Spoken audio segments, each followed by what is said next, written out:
Ada cerita yang gembira ataupun tak gembira? Ya, Abang Rosli Ismail. Waalaikumsalam.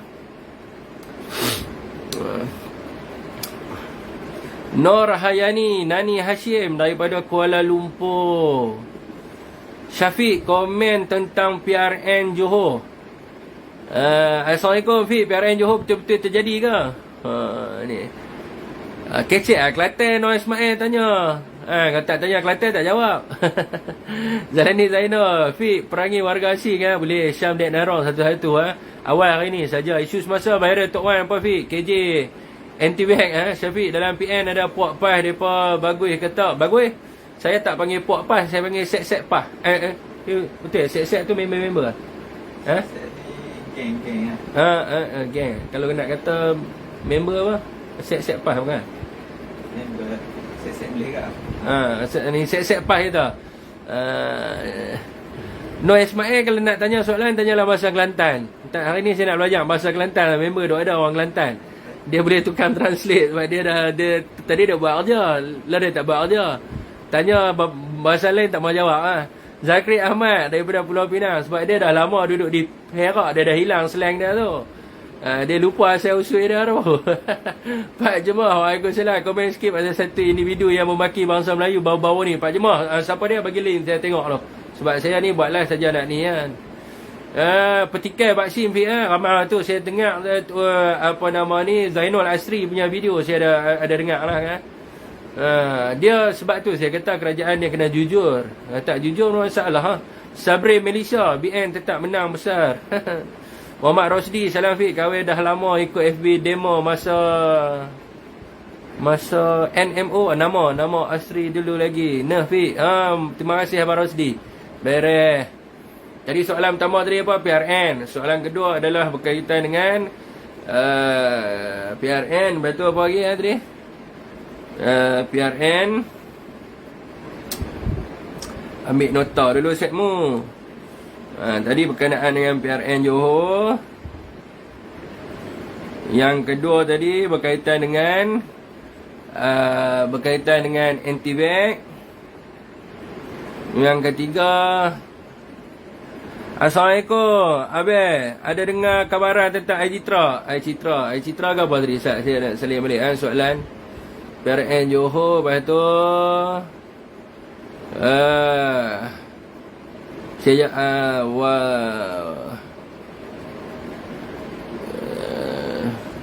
individu memaki bangsa Melayu.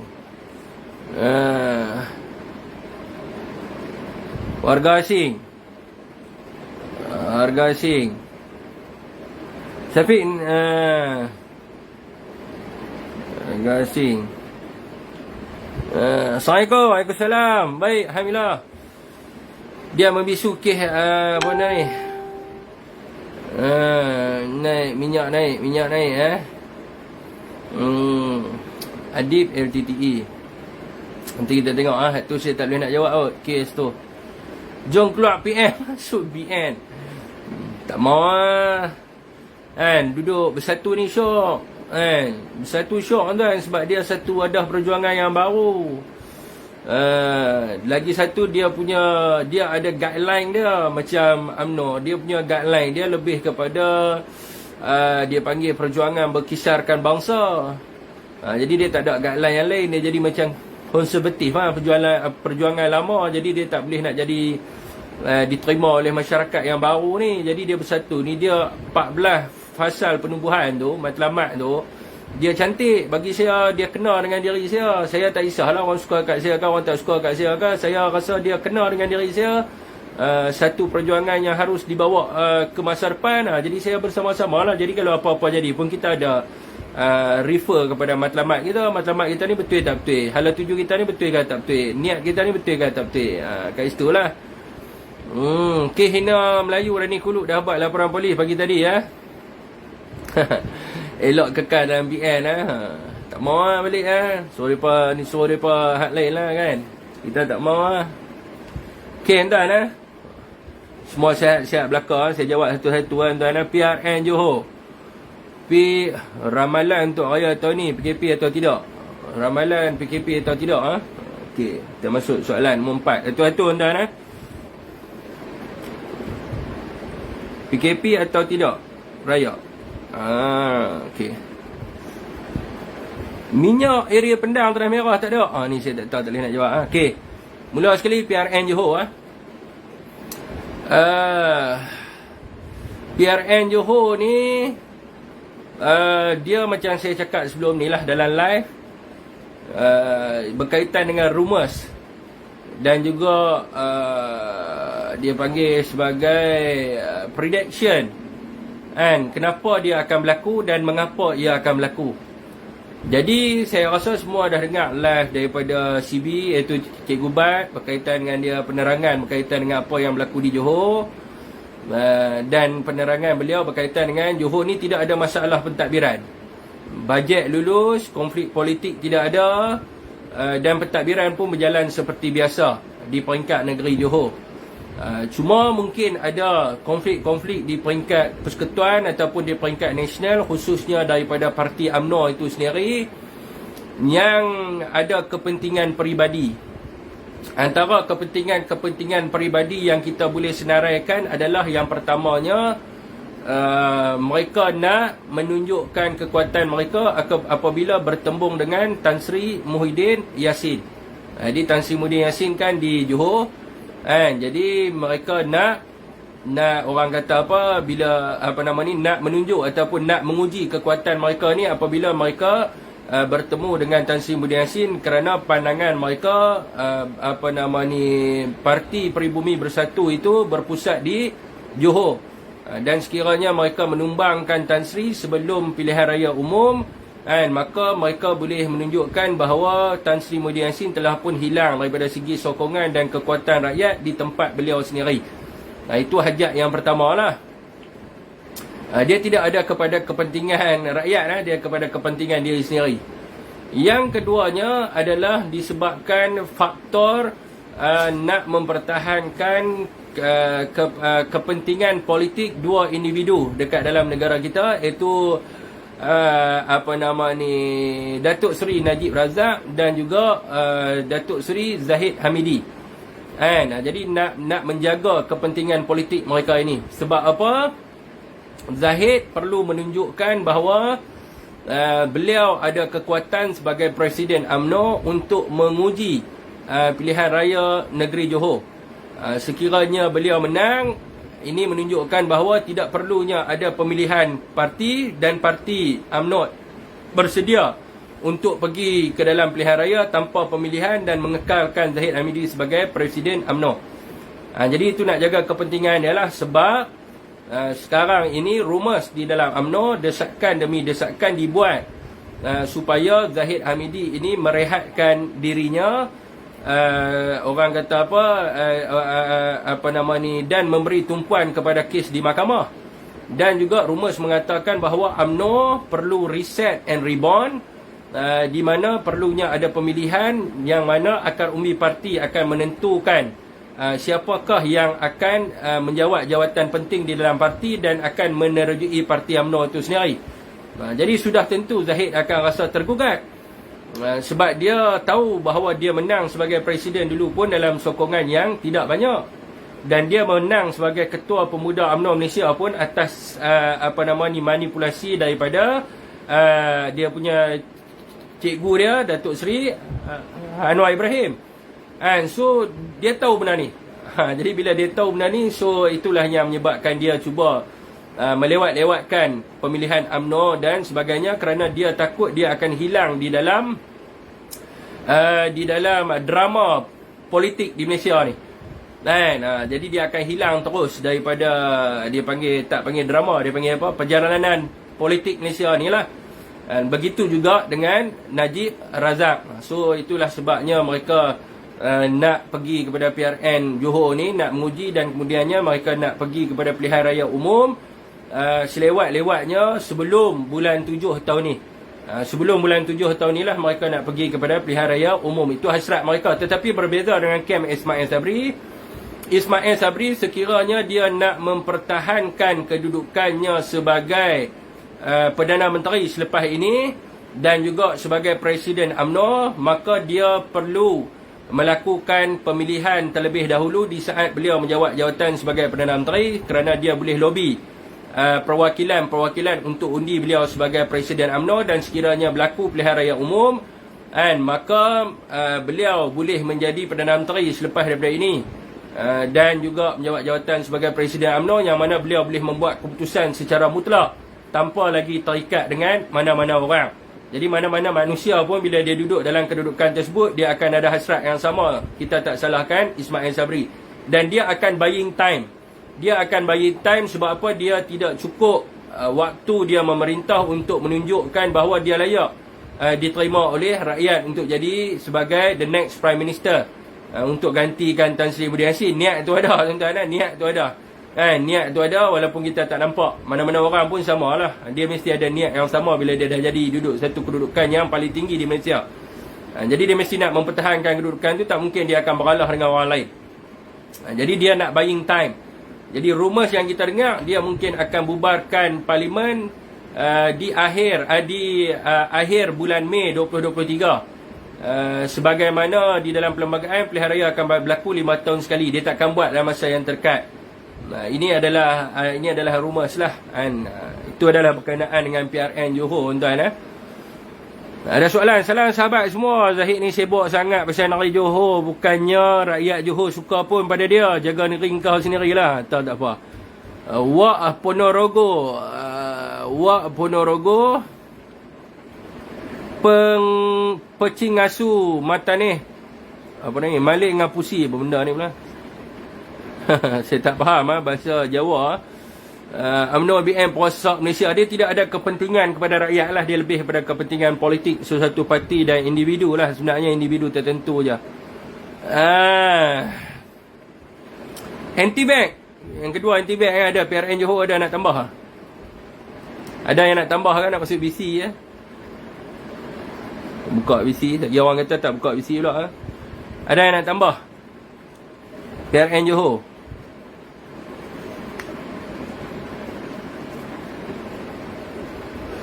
Waalaikumsalam Muhammad Adham.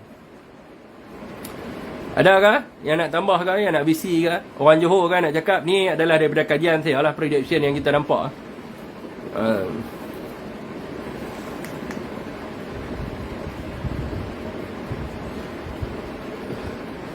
Okay, tuan-tuan. Datuk Nordin kita ada di sini. Boleh masuk sembang-sembang. Siapa ni? Tengah kerja ni, tak cuti. Bini nak abang ni tengah kerja. Okey lah tu. Kesiannya.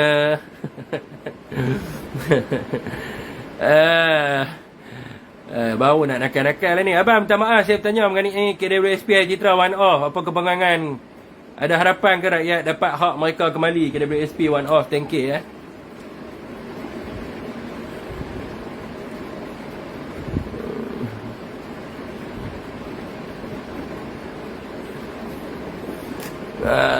tak ada tu boleh tu mai duduk sekali tu kita sembang-sembang sambil ni, kita sembang santai ni.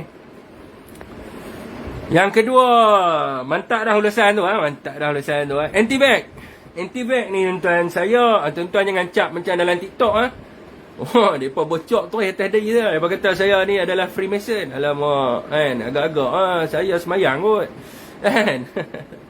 Jangan kata saya lagu tu kan. Teruk no. Pandangan saya lah kan. Saya tak mau nak kritik kepada Al-Fadil Ustaz Zainul Astri. Dia ada pandangan dia sendiri. Dan saya pun setuju dengan pandangan dia tu. Dia sebenarnya kita nampak bahawa Khairi ni berbohong sebab dia sebenarnya masalah komunikasi. Dia penerangan dia sebenarnya. Jadi sebenarnya kalau kita fikir kepada lebih profesional berkenaan dengan keadaan ni, kita akan nampak bahawa Khairi sendiri tidak tahu. Dia sendiri tidak tahu bilakah akan kena dos ketiga, bilakah akan kena dos keempat. Dia pun macam kita juga. Sebab dia tidak boleh menjangka bilakah virus ini akan berkembang. Mula-mula dia virus mula sekali apa dia panggil beta. Alpha, Beta, Lambda semua tu kan.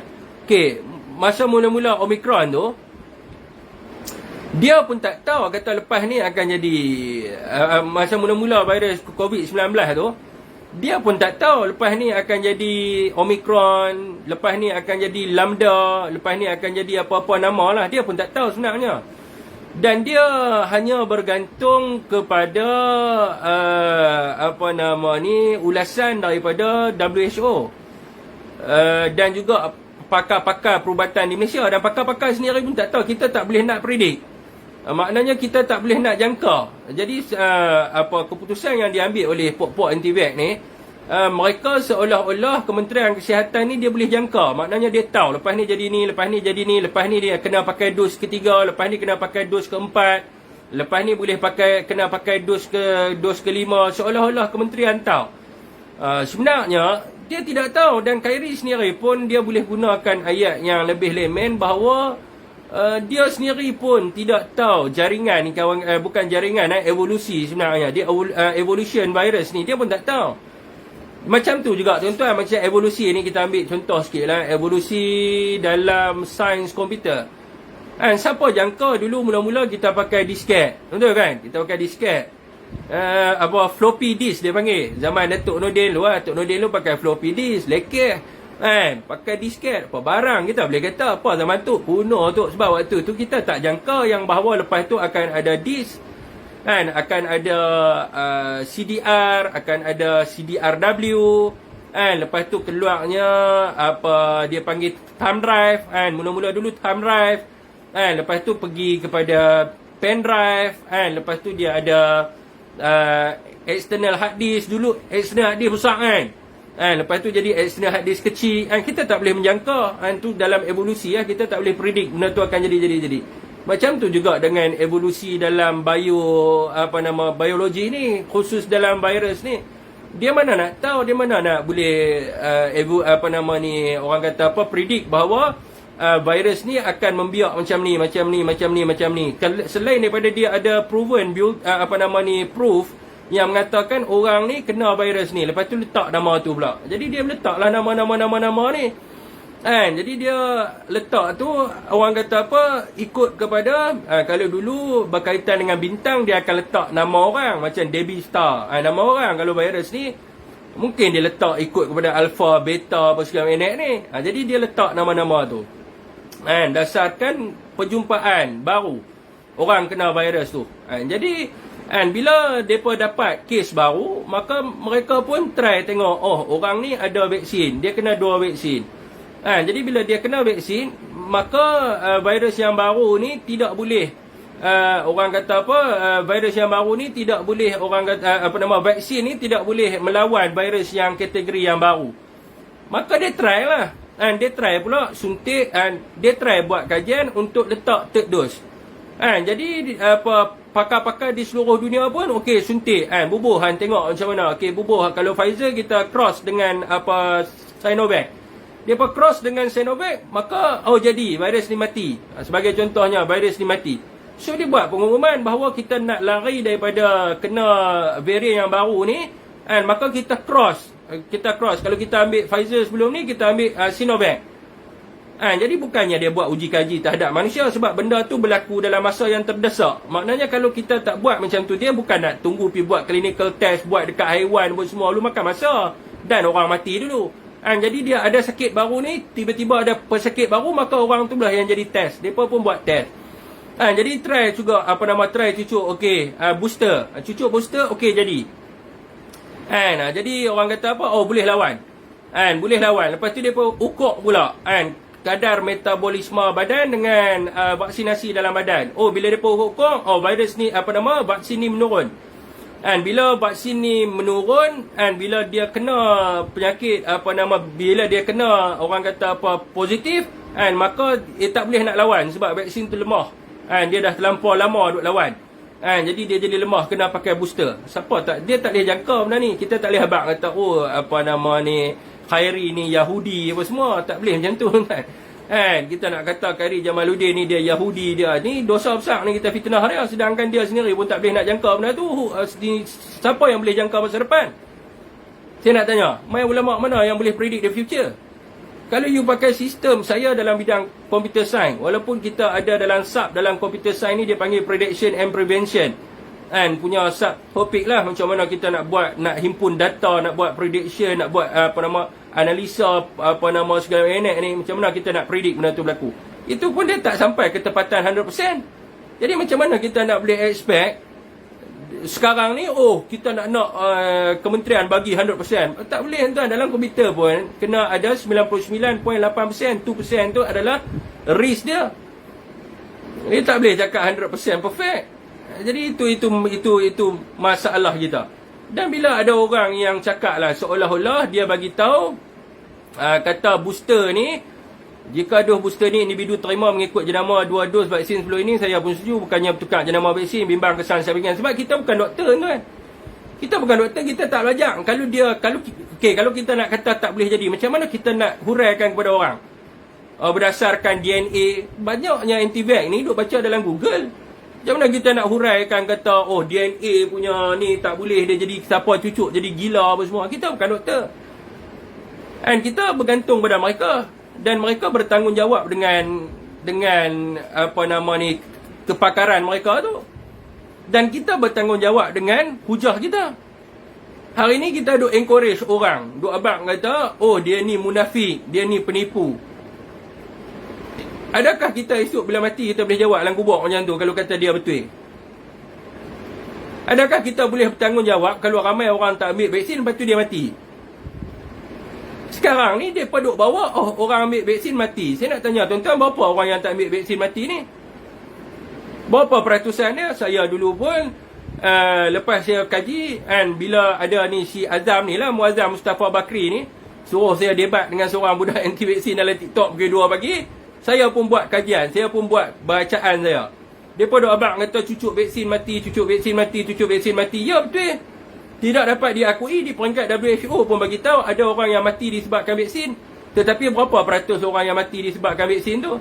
Daripada 10 orang yang telah divaksin, yang kena COVID-19, 5 orang saja mati.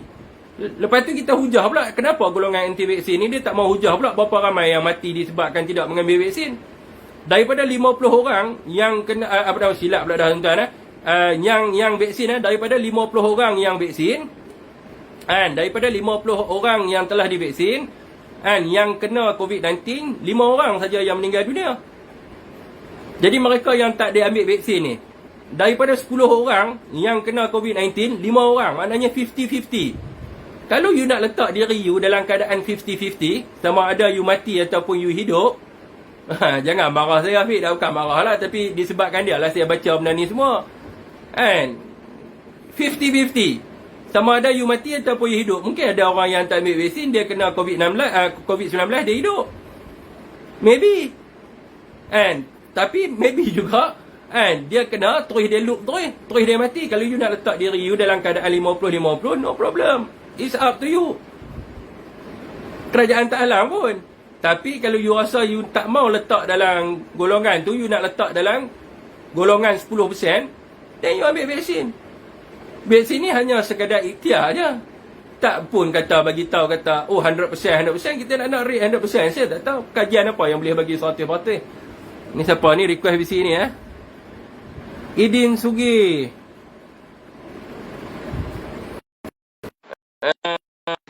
Rupanya style kuno sampai vaksin dos 1 dos 2 sampai bila kita tak boleh predict the future. Siapa yang boleh jangka masa depan?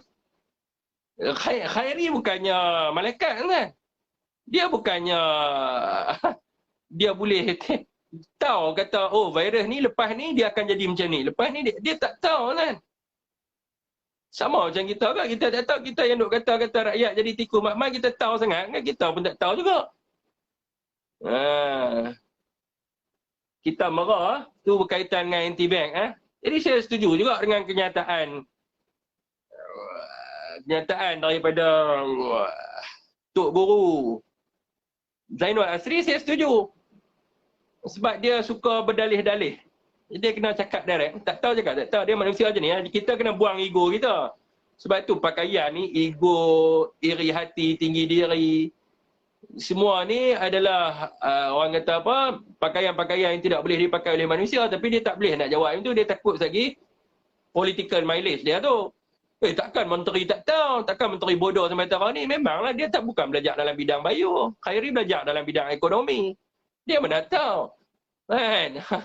So orang akan judge dia macam tu. So dia pun tak boleh lah nak cakap itu. Dia pun terpaksa lah. Okay. I will explain. Okay, the next question. Macam tu lah dia boleh kan.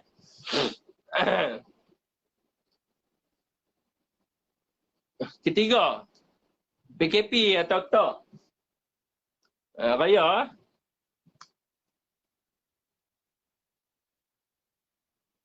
Isu raya. Okey, ada siapa nak tambah? Ada siapa nak tambah? Dia offered memang. Ada siapa nak tambah? Mungkin ada orang nak kecam saya lah pasal isu ni. Tapi saya pun tak pernah halang kepada, okey, kalau tuan-tuan tanyalah orang-orang yang sebut anti-vax ni kan. Saya baru ni masuk. Tanya Muazzam Mustafa Bakri. Dia ada dalam live kat TikTok tu. Tanya dia, saya masuk baru ni. Saya tanya soalan apa. So what is your suggestion? Dia pun tak berani. Nak abang kata perubatan alternatif boleh mengubat. Sebab apa? Sebab dia kata dia kaji lebih. Saya experience. Anas Ustaz Khalid. Tu adalah member saya. Bukan kata member boleh jadi keluarga angkat dah. Punya rapat dengan mereka ni. So saya experience benda ni, saya berani kata. Apa perubatan alternatif? Habatus sauda, ivermectin dengan madu. Saya boleh cakap, saya berani cakap. Tapi golongan anti-vax dia berani cakap. Dia tak berani tanggungjawab. Apa dia kata? Oh, dia kata vaksin ni adalah Yahudi, vaksin ni adalah produk Israel apa semua, segala apa semua. Saya tanya Muazzam, dia ada dalam tu. Saya tanya dia, okay, did you believe kata COVID-19 ni penyakit? Yes, dia believe. Tapi dia tak percaya kata benda ni menyebabkan kematian. Tapi dia percaya benda tu penyakit mesti ada ubat, betul? So, apa dia ubat dia? Sedangkan saya dah cakap dengan dia. Dalam Al-Quran, firman, firman di dalam Al-Quran mengatakan bahawa madu adalah ubat segala penyakit. Hadis Rasulullah kata, habatus sauda adalah penyembuh kepada segala penyakit. Kan? Kita berani, walaupun kita ambil vaksin ni, kita berani bagi tahu dalam live, kita bagi tahu kat member-member kita. Yang mana hospital suruh kuarantin kendiri, duduk di rumah, duduk 2 minggu, kan? Suruh dia pergi ambil madu, habatus sauda. Kita berani sebab apa? Kita experience, kita ada, mereka tak ada, mereka create, mereka dalam Google je. Mereka guna dalam Google. Kita experience benda ni, saya berani apa? Saya tak kata kepada rakan-rakan lain, kena bergantung 100% kepada vaksin. Betul? Adakah mereka berani keluar kenyataan tu? Mereka cari publicity, cari populariti. Even PPIM tak berani sebut. Ada PPIM berani sebut kata madu boleh ubat COVID, habatus sauda berani boleh ubat COVID. Dia tak berani. Tapi saya berani. Sebab apa saya berani? Sebab saya experience. Keluarga angkat saya, dia sembuh dengan habatus sauda, madu, ivermectin dan juga cengkeh. Saya berani. Nampak? Jadi dia orang tak berani. Ustaz Khalid dah sihat Rafiq lah. Dia telefon baru ni kata dia dah sihat. Orang lain tak berani. Even yang duk lawan-lawan ni. Habis tu atas sebab apa dia lawan? Dia nak gain publicity, dia nak gain popularity. Benda tu ya, sebab orang sebut pasal vaksin ni tinggi. Dia kaji by engagement. Dia pun nak cari engagement dalam Facebook. Saya tak kisah 100 orang tengok, 100 orang 1000 orang tengok, 1000 orang Saya tetap cakap benda tu juga. Dia pun nak cari engagement. Bila rakyat marah pada vaksin, dia pun pergi. Dia pun nak deal dengan menteri cari duit. Bila depa marah menteri, menteri pun panggil. Bila menteri panggil, menteri kata tutup mulut, I give you 1 million. Senyap tak berani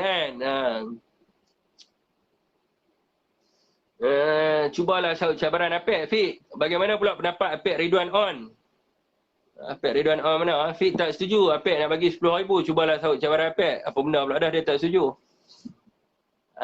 Madu susah nak cari yang asli, ya betul. Madu memang susah nak cari yang asli, tapi yang asli itulah penyembuh dia. Tak, saya experience benda ni. Orang nak kata saya tipu kalau ada doktor kata, alah you cakap merapu lah. Saya kata, merapu? Keluarga angkat saya, abang angkat saya, dia lega. disebabkan oleh apa nama ni, orang kata apa, madu. Even dalam Quran pun cakap benda yang sama. So, you nak cakap apa? You deny Quran.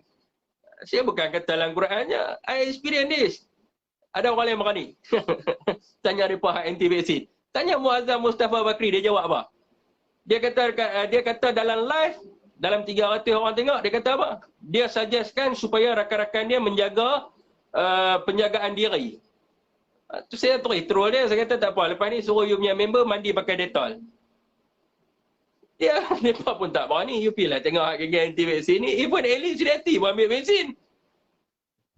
Memanglah dia bagi alasan, dia kata husband dia suruh lah apa segala ni. But, reality, kalau you rasa takut, tak mati pun sihatnya. Betul? Sihat je, boleh senyum lagi. Itu adalah mereka punya chief. Ellie Sudati is the head of anti-vaksin. But Ellie Sudati pun ambil vaksin. Kan? Funny betul. Really funny lah tuan-tuan.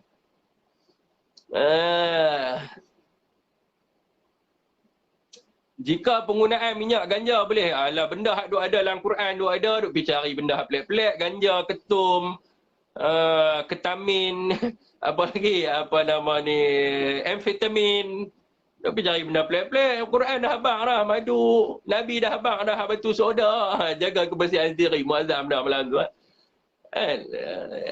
Duk pergi cari benda hak pelik-pelik. Habis tu duk kata bila lawan kita kata Quran lah apa nama ni digunakan hingga ke akhir zaman. Ni Datuk Nordin masuk dia ada bagi pandangan.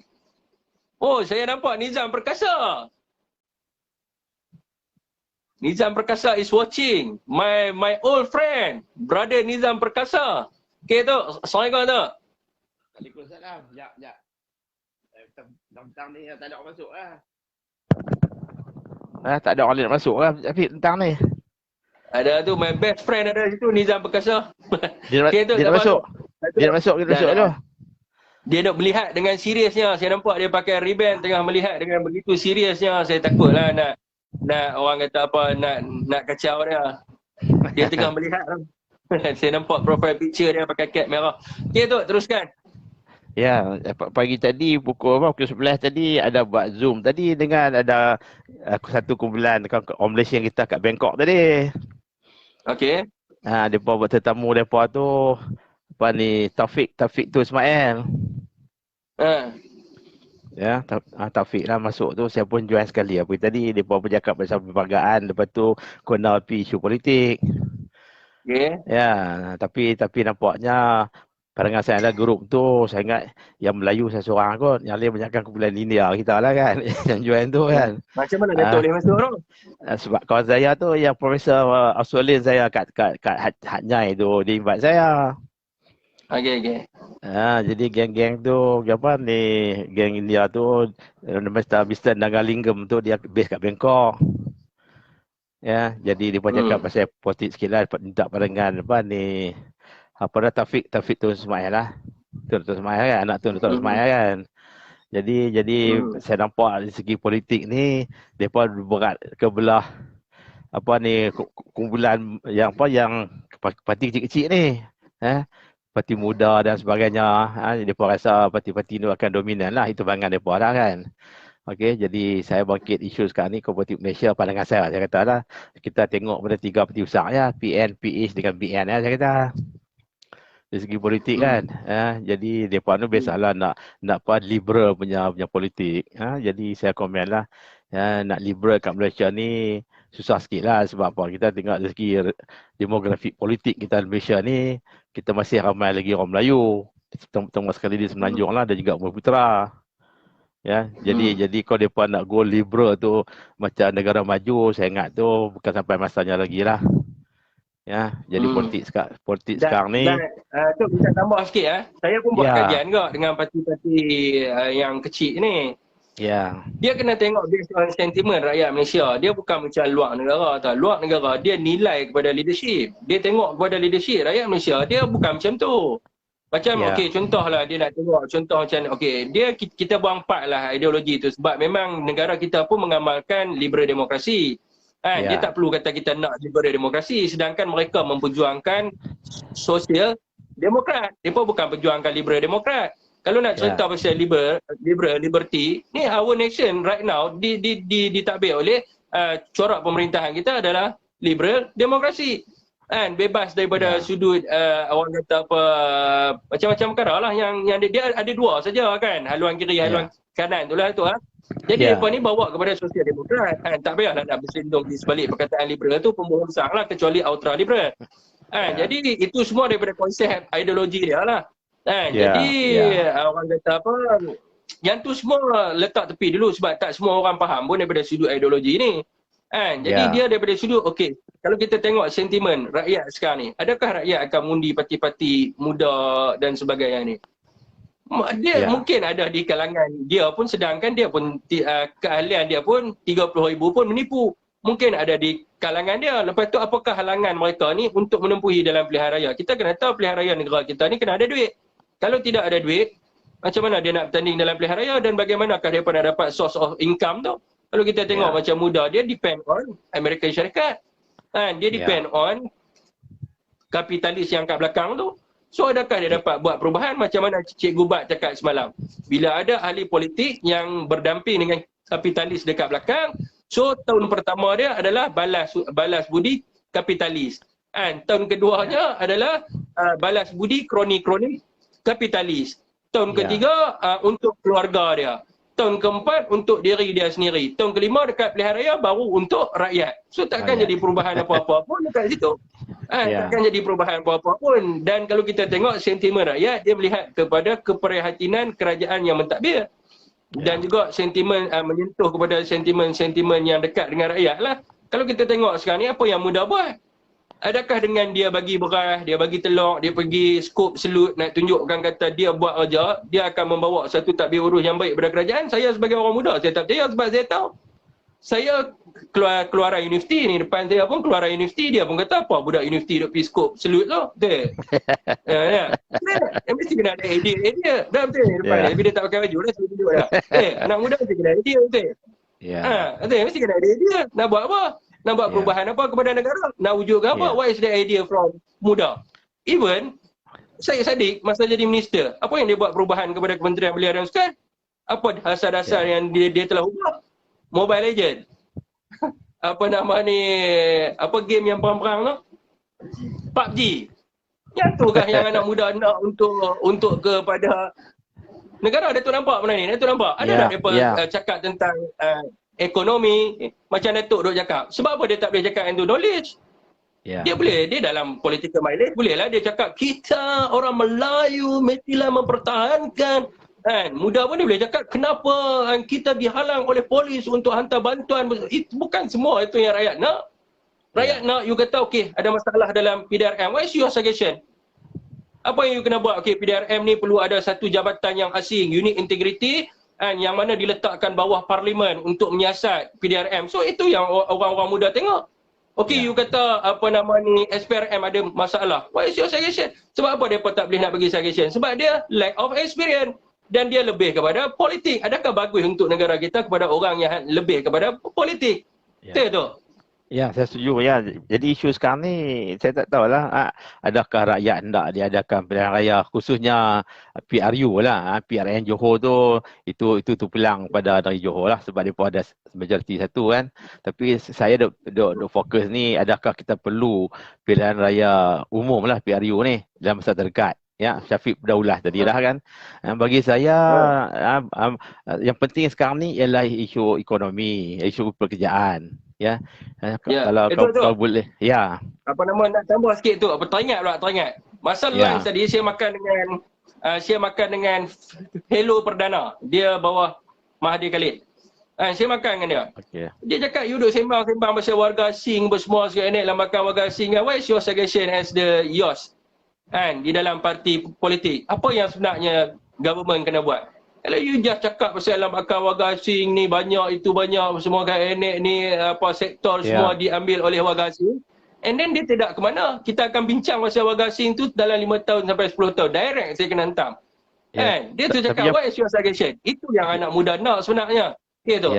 Tapi jawapannya pasal warga asing ni senang saja bagi saya. Kita stop ambil warga asing. Saya ingat kemarin pun ada juga keluar mereka nak buka sekarang apa untuk warga asing register untuk sektor pertanian khususnya kelapa sawit dan juga untuk pembinaan construction. Ya, kalau tanya saya tahu benda ni patut kita stop dah, tak payah kita buka lagi. Kita cuba selesaikan masalah tempatan. Warga asing yang kat Malaysia pun dah ramai dah. Ini nak bawa masuk yang lain lagi. Saya memang tak setuju lah. Kalau mereka tanya apa ni cadangan saya tu, stop it. Right now stop it. Don't bring any more problem bagi saya. Mudah saja ya. Macam saya punya cadangan adalah keluarkan semua warga asing ni. Ya. Dan kemudiannya kita lukit balik kepada dasar yang dibuat yang mana negara kita memerlukan warga asing di dalam sektor 3D. And then kita bila ambil warga asing dalam sektor 3D, demand tu berdasarkan kontrak. Kalau kontrak dia adalah 2 years, after 2 years kena buat satu polisi yang dia kena keluar. Dia kena keluar dan dia tidak boleh cari kerja kat tempat baru. Dan juga kita mesti memperketatkan undang-undang sedia ada yang mana mengatakan bahawa warga asing ini tidak boleh meniaga. Dan tidak boleh ni apa semua. Dan tidak boleh meniaga dan sebagainya kat dalam negara kita. So dia datang ni as macam kita kat luar negara lah kalau kita apply visa for migrant. Macam saya apply visa Australia baru-baru ni. And dia bagi kontrak after 2 years and saya tanya kat dia, what will happen after 2 years kontrak ni? Then you kena balik dalam Malaysia. And you kena apply balik melalui consultant and kalau ada kerja baru you boleh pergi balik ke Australia based on kontrak. Itu yang dibuat oleh luar negara. Tapi Malaysia berbeza, kita ambil mereka and ejen mohon mereka masuk 100 orang dan dia duduk di sini 100 orang tu sampai 10 tahun. Lepas tu masuk lagi. Macam mana kita nak tahu demand betul-betul diperlukan? Lain kali jadi lambakan dan mereka tidak ada pekerjaan, mereka meniaga. Mereka buat construction sendiri. Jadi kontraktor dan sebagainya. Ini masalah dalam negara kita. Ya, saya setuju. Jadi yang macam ni baru boleh. Betul. Macam saya punya pandangan boleh jadi sebagai ketua anak muda. Bukan macam Syed Saddiq. Gitu. Ya, saya setuju sebab pada kita cerita kita tak tahu apa solusi dia. Memang solution ada yang kita boleh cadang. Yang tadi saya sebutkan tadi. Pertama kali jangan ambil ni pekerja asing. Stop totally.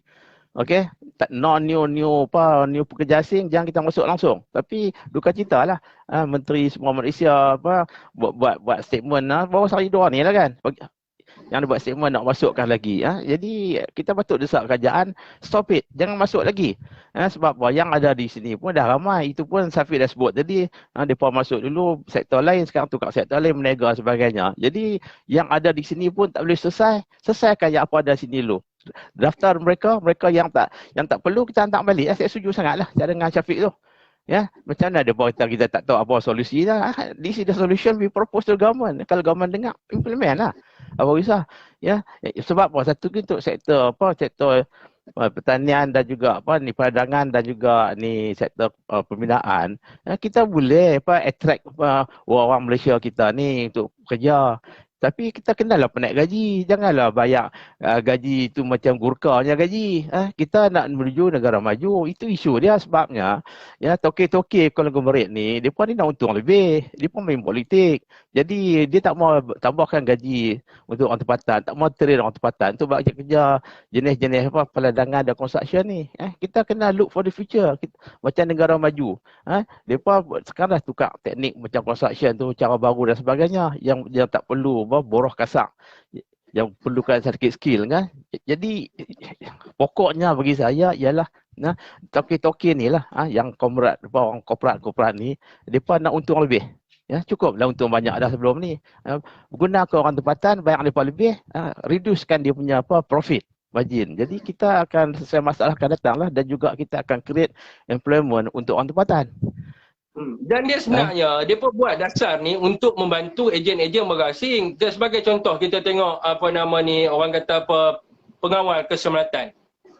Dia orang cakap, rakyat Malaysia tak mahu kerja ni, anak muda buat 2 kerja, nak cari income lebih, nak kahwin. Kahwin. Siam kerja dekat, Siam jadi Istana Kehakiman Negara. Malam buat part time pengawal keselamatan. Tapi kita duk pergi ambil untuk pengawal keselamatan Bangladesh sampai 500-600 orang. Nak buat apa? Ya, Begitu setuju. juga dengan Ya. jawatan kat dalam kilang. Bila saya buat survey sendiri, nanti mereka kata dekat mana tunjuk pergi. Saya boleh beritahu kilang mana, tapi kita tak mahu sebut dalam live lah. Saya kena saman pula. Supervisor, line supervisor, production supervisor, all Bangladesh, Filipin. Ya. Even dalam hotel sendiri pun. Even Ya. dalam hotel.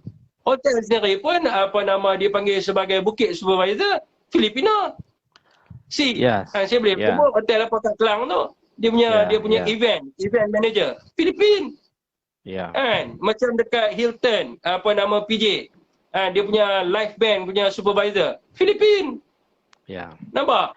Ya. Sepatutnya kita ambil sektor-sektor yang diorang ni dalam 3D sektor. Even yang apa nama ni dia panggil apa sebagai dia panggil apa bila tetamu datang tu orang panggil apa tu? Dekat hotel tu apa nama? Receptionist. Reception. Ya. Reception Indonesia. Ya. Sedangkan benda-benda tu boleh diisi oleh apa nama ni orang kerja tempatan pun. Macam yang bawa beg tu dia panggil sebagai apa tu? Yang bawa beg kita pergi ke bilik tu. Apa nama dia panggil? Porter. Ha? Porter yang bawa beg tu. Porter. Hotel yang Yes, porter. dulu masa saya belajar di universiti dulu tahun 2008 2009 masa saya belajar kat JMI. All the student JMI dia buat part time as a porter yang Yeah. hantar beg pergi ke room untuk dia dapat apa nama ni tips sebab dia boleh dapat tips sekarang ni all the Indonesian, all the Yeah. apa nama ni Filipinos and apa Myanmar, even Bangladesh pun ada. Kan? Yeah. Joki kenderaan dekat hotel. Joki. Pun Bangladesh joki. Ada lesen ke? Lesen tak ada tu boleh jadi joki. So, kena review balik all the industry and kena tengok balik dasar kenapa kita ambil warga asing. Why we need foreigner? Kita perlukan mereka atas yang pertama atas kepakaran-kepakaran yang kita tidak ada. Contohnya pakar-pakar IT yang datang daripada Indian country. Kita perlukan mungkin apa nama ni lawyers berkaitan dengan apa nama ni international law, dan kita perlukan doktor perubatan daripada luar negara. Itu adalah high level skill. Dan kita perlukan daripada sudut sektor 3D. Kita tak perlukan untuk diorang isi jawatan-jawatan yang ada untuk rakyat Malaysia. Sekarang ni warga asing become 10 millions. It's more than Indian people. Then dia akan ganggu gugat apa nama ni peluang pekerjaan bagi kaum India and Bumiputera. Okay tu. Ya. Jadi setujulah ya. Yang kumpulan tadi yang Syafiq pergi line tadi kata apa kita tak ada cadangan kerajaan. Itu cadangan kita, kerajaan ambillah tindakan tu. Ya. Kita kena fokus sekarang untuk pergi tempatan ya. Jadi saya duk berperasaan lagi lah bila depa start ambil orang luar ni. Ini apa menolongkan koroni depa, geng-geng korporat untung lebih. Yang keduanya ejen-ejen ni yang kurang-kurang depa yang apa untung atas inilah atas apa komisen bila bawa masuk tu. Bila niat macam tu Syafiq, jadi apa kita cadang supaya jangan ambil pekerja asing luar tu, mereka akan tak dengar lah, mereka berkuasa Syafiq. Ya, itu saya rasa itu yang apa hasrat sebenar mereka tu. Ya, mereka tak mau selesaikan masalah apa pekerja di Malaysia ni. Ya. Jadi jangan ambil lagi, stop dulu. Ya. Dan lepas tu kita bayar gaji lebih pada orang tempatan. Kita tengok macam mana. Dan juga yang rakyat asing ada di sini ni, kita nilai balik. Ya, saya pun pergi KL baru ni lah experience dengan geng Rohingya Bangla tu dekat restoran. Oh, dia pun make action sekarang lagi lah.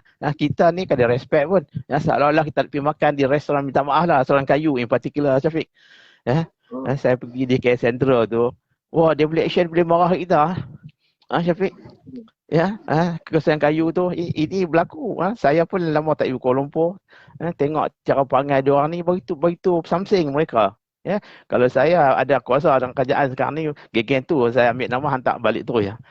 Tak payah bercakap 2-3 kali dah. Siapa tak ada permit go home.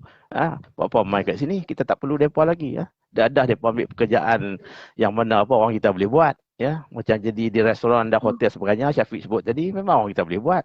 Walaupun kerja-kerja di ladang construction pun ambil lah orang kita bayarlah gaji lebih sikit. Saya ingat aku beri gaji depa 5,000 depa kerja orang muda pun nak kerja ini dah kerja tu apa 3D tu kan. Lepas tu gaji ni teruk pada gurka lagi. Kita kena ubah. Sebab ini tujuan untuk bantu orang tempatan. supaya mereka ada pekerjaan. Bila mereka ada kerajaan tak payah bagi duit lagi bantuan-bantuan untuk hidup sebagainya. Jadi mereka akan contribute pada ekonomi walaupun kita bayar kos yang tinggi pada mereka, ya. Ini memang pandangan saya lah, ya. Ya, Tok, menjelas sikit ni, Tok. Kat sini kita ada bakal YB Padang Serai. Baru masuk tadi. Diangkat TAMS kat kita. Okay, kita minta bakal YB Padang Serai kita sekarang ni agak popular di media sosial dan juga di dalam berita-berita berkenaan dengan komen beliau berkenaan dengan KWSP. So kita minta juga YB Padang Serai kita untuk raise up this issue about the warga asing ni, ya. Kita punya bakal YB Padang Serai daripada Bersatu. Bagi dia masuk. Bagi dia masuk. Dia dah masuk tak? Bagi dia masuk tak? Dia tak beritahu tadi dia nak masuk. Saya kira beritahu dia YB, orang kata apa, bakal YB Padang Serai. Dia melihat daripada jauh, dia tengok mana kena dia akan buat keluar statement lah. Ni kerak ni tu ni. Kerak keluar statement akbar lah. Jangan main-main bakal YB kita. Okey tu. Dah kalau dia dah masuk, saya pergi lalang pada dia dulu. Kalau dia dah masuk lah. Tak masuk, saya nak tak sambung sikit lagi lah kan. Elok lah. Okey tu. Dan apa yang kita bincangkan dengan rakan Hello saya tadi, dia juga mengatakan bahawa kita akan kerugian daripada sudut kitaran ekonomi ini adalah kerana apa? Kerana apabila mereka mendapat gaji dalam negara kita, berapa banyak yang mereka belanjakan ke dalam negara kita dan berapa banyak leaking yang keluar ke negara luar, itu kita kena tengok. Kalau berdasarkan interview wartawan baru-baru ni, ada seorang pemandu jentolak berwarga Bangladesh menerima gaji hampir RM5,000 dan dia hantar RM4,500 balik ke Bangladesh dan dia hanya membelanjakan RM500 saja dalam negara kita. So dia akan mengganggu kitaran ekonomi. Ya, kita panggil currency outflow kita lah. Ini dah berlaku berpuluh tahun, Syafiq. Tapi bila kerajaan dan siapa-siapa juga yang berkuasa, jadi mereka tak tengok isu tu. Ya, depa tengok isu macam mana nak buat duit ni, mana nak tolong koloni mereka. Yang cikgu buat beritahu tu cycle 5 tahun tu kan. Jadi ini dah pemikiran kita mereka. Jadi apa yang kita boleh buat? Jadi sekarang ni minta rakyat lah. Pagi tadi pun saya sebut pasal ni session dengan Bangkok tadi tu, saya cakap kita rakyat kena buat perubahan. Kalau rakyat tak perubahan, kita akan terus macam ni lah. Hingga bila tak tahu lah. Ya, kalau mereka masih menyokong pemimpin seperti itu, tidak ada perubahan. Ya, saya cadang tadi pada ni Taufik atau Ismail lah. Saya kata dia, what we should do now is that kita should go for untuk jadi calon. Minta rakyat sokong kita. Jadi bila kita dah jadi calon, jangan kita duduk diam pula. Masa duduk luar tu kita berjaya komen macam-macam kan. Macam yang saya cakap sekarang ni. Tapi bila jadi wakil rakyat, semua terlupa. Ya. Kita lupa hasrat kita. Begitu berlaku pada PH dulu. PH sebelum 2018. Mereka begitu hot sekali berjuang kan untuk rakyat kan. Tapi bila jadi kerajaan, semua dah lupa. Itu Pakatan Harapan. Kalau parti lain tu, BN tu, saya ingat dah proven lah. Memang yang masuk tu semua nak jawatan ya, untuk perkayakan diri sendiri dan mempermainkan rakyat lah. Itu pandangan saya lah. Jadi sebab tu saya yang nampak sekarang ni hanya harap Perikatan Nasional lah. Ya, kok dapat mengubahkan semua sikap ini, yang mana perjuangan PN dan Bersatu adalah untuk integriti kan, dan juga rasuah dan sebagainya, bagi peluang pada PN kali ini. Jadi saya duka cita lah apa berlaku di Melaka masa election baru ni, dan juga kita harap di Johor lah. Kalau Johor nak buat election, kita tengok macam mana. Rakyat menentukan. Jadi kalau rakyat nak teruskan pilih MP-MP yang tidak mahu buat perubahan, mahu kuasa dan juga mahu kedudukan dan juga wang ringgit untuk dengan diri dan koloni mereka, maka negara kita akan jadi macam ni lah. Berapa lama lagi saya tak tahu, mungkin 50 tahun lagi lah. Ya, sebelum kita ada perubahan. Baik. Ya tu. Okey. Ni tu ada cakap ni YB Sanusi Junid. Ni mungkin member Datuk ni. Pernah pesan kepada kita ekonomi negara tak akan maju selagi kita ada pekerja asing. Ni komen-komen lah, saya baca komen-komen. Almarhum Sanusi lah ya. Ya. Kita saya baca hasil komen dulu sebelum kita tukar topik lain Ibrahim Syukri, Fik, PRU 15 nanti nak pilih parti mana yang nak jaga kebajikan rakyat dan hantar balik warga asing. Muhammad Azri Salmi apa nak heran Presiden UMNO apa warga asing. Presiden UMNO apa warga asing tu dia kata. Okey Apa nama, Syukri, Ibrahim Syukri, PM Pak Mahir pun tak buat apa warga asing. Muazzam Mustafa Bakri, pergi Bukit Bintang tengok gerai tepi jalan semua kurang ajar. Okey tu, ni adalah komen-komen daripada rakan kita yang tengok live kita malam ni. Sebelum kita pergi ke topik yang lain tu, kita change sikit. Hari ni kita sembang santai, topik ni dia jadi skill nanti. Okay, so bagi orang masuk, bagi orang masuk. Baca tadi apa Datuk cari? Bagi ada orang yang masuk dah kan. Kat ni dia kata kita ada orang duk monopoli ni. Pandangan siapa nak masuk. Law ni boleh. Law ni dia boleh request ramai-ramai tu untuk kita bincang. Boleh, siapa nak request pun boleh. Datuk ada pun dia boleh naik juga sekali. Bagi dia masuk sama. Saya tak mau dia kata duk orang ni duk sembang sembang kari lah dia duk kata tu. Jadi masuklah. Pandangan kita dah beritahu dah. Ya, itulah. Apa nama? Dia kata orang muda dengan orang tua ni macam pak angkat dengan anak angkat duk bising dalam Facebook hari-hari apa tahu. Itulah. Tapi bagi tahu depa lah. Kalau depa nak suruh kita buktikan, undilah kita Syafiq kan. Cuba tengok macam mana kan. Mana undilah kita. Ya. Mana tempat tu? Declare terus ni. Kita kena kampung kita lah kan. Itu je lah. Depa terus kempen pada kita, bagi depa sokong kita. Lepas tu cakap depa video ni depa simpan, besok kita berkuasa, besok depa playback sama ada kita buat tidak. Kita cabar depa Syafiq. Ya, benda ni semua recorded. Lain macam hari ni declare terus ni. Ya, saya cabarlah. Mana yang kalau parti kita benarkan kita ni lah tanding lah kan, kita tak boleh pun melalui presiden parti kita kan, khususnya Presiden Perikatan Nasional. Pilihan raya kali ni bukan ada bersatu, dia ada Perikatan Nasional ya. Jadi isu biar atas tu tengok kita dia rasa kita layak, kita jadi calon. Dia tak layak, tak apalah, cari orang yang layak kan. Tapi perjuangan kita teruskan lah. Kita hari ni cakap point blank Syafiq, tak berselindung kan. Tadi pun saya cakap di Bangkok, online Bangkok ni tak berselindung. Boleh tengok video tu. All this recorded Vic. Kita tak mau MP yang mana buat tak apa bikin. Bila dapat kuasa semua berubah. Itu kita hendak kan. Itu ajalah. Okey tu, mungkin tu kita simpan lu tepi. Ya. Okey, kita pergi kepada PRN Johor tu. PRN Johor. Banyak duk tanya ni pasal PRN Johor ni. Apa Datuk punya pandangan? Saya dah bagi dah pandangan saya tadi. Datuk punya pandangan ni macam mana?